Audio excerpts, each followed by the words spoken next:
because of black blood that was spilled from the Civil War, through Jim Crow, through the Black Freedom Movement. And so what I'm saying is those rights are now being threatened. So we cannot have just black folks standing up. We need people of integrity and honor and courage standing with us saying, I want my rights as well, and I don't want someone taking them from us. And that's exactly what's happened. You've got conservatives right now who are planning to launch a broadside against MLK tomorrow and the 1964 Civil Rights Act. They are angry because of those rights. You've got Ed Bloom suing the Fearless Fund, creating grants for black women and other women to start businesses when less than 2% of all venture capital that is spent in this country actually goes to African Americans. I need folk to understand that we are literally in the middle of a war,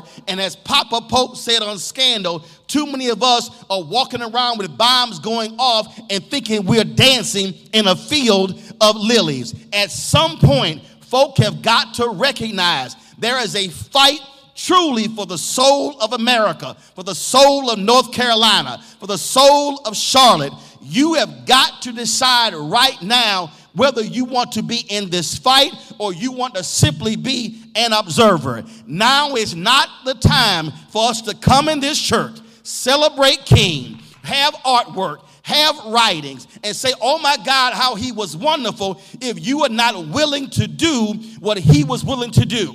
And that was to organize and mobilize and protest and strategize and push and fight and take the fight to them at every single turn. They were unwilling to back down from a fight, which is why black folks and white folks can sit in the same church at the same time and not be arrested.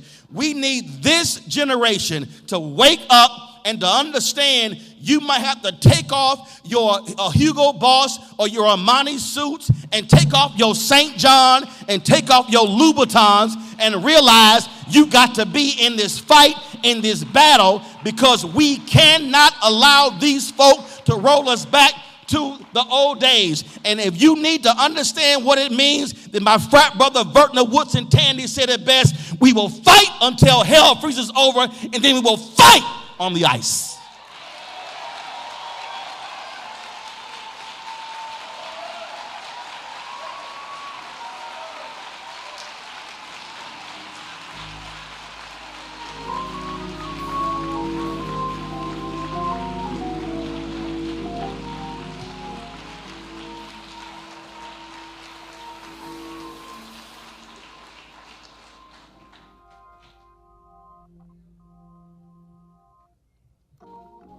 I just got a question. Did I lie on the brother? Unvarnished truth. Thank you, Roland Martin. As one of those who were in that Moral Monday movement every single Monday, and a church that was there every single Monday, we are ready to mobilize again. And unless we do, then we can't really incarnate. We can't talk about Jesus and incarnation. We've got to mobilize now and do what the brother has told us and challenged us to do. I want to thank you. Let's give God a hand for what we heard today.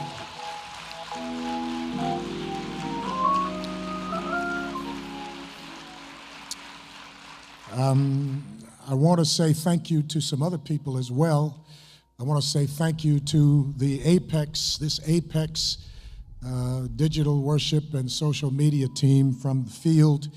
I won't name them all. I will name them all. Bethany Wary, Matthew Foster, Reverend Daniel Cobbins, our digital pastor, as well as Reverend Lakira Johnson was here today.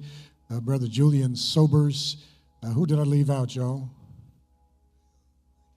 Baby Foster, Ms. Mia Foster, doing our graphics for us. This event was streamed live across the world tonight. It was streamed live across the world.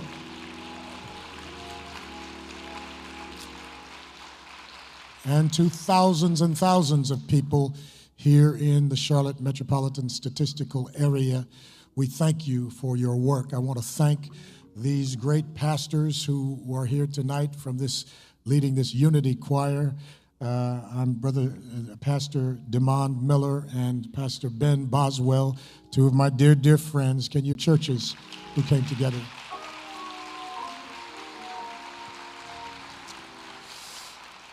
I am elated that the Community Resources Committee has been so diligent, and our own member, Sister Dolores Reed Smith, has been at our helm. Can you help me honor Dolores?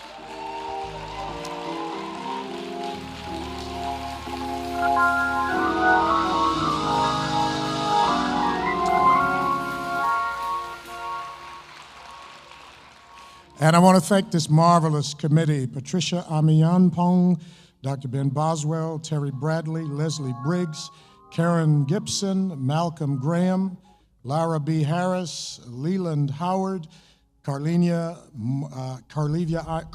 Ivory Canty, Rhonda Jackson, Lee Jones, Brian Joyner, Stephanie B. McKinney, Reverend Demond Miller, of course, Sister Dolores Reed Smith, Matthew Roden, Dedrick Russell, Jalen Sanders, Dana Sidbury, Cassandra Swartz, yours truly, and Brandon Wolf. Can you help me thank the CRC?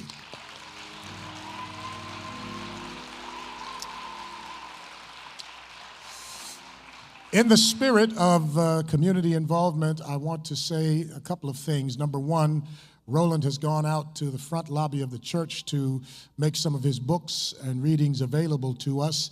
If you are a reader, which everybody in America needs to be, you ought to go out and get there in line for him to autograph. You brought one that you've already purchased, and he can autograph it for you tonight. You need to make sure that voice is in your own history so you can tell your children, we did listen.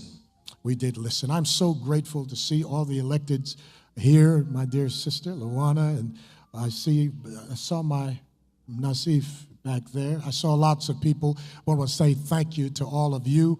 And I want to thank our own member, Dr. Alma S. Adams, the 12th Congressional District. What a wonderful servant of the people she is.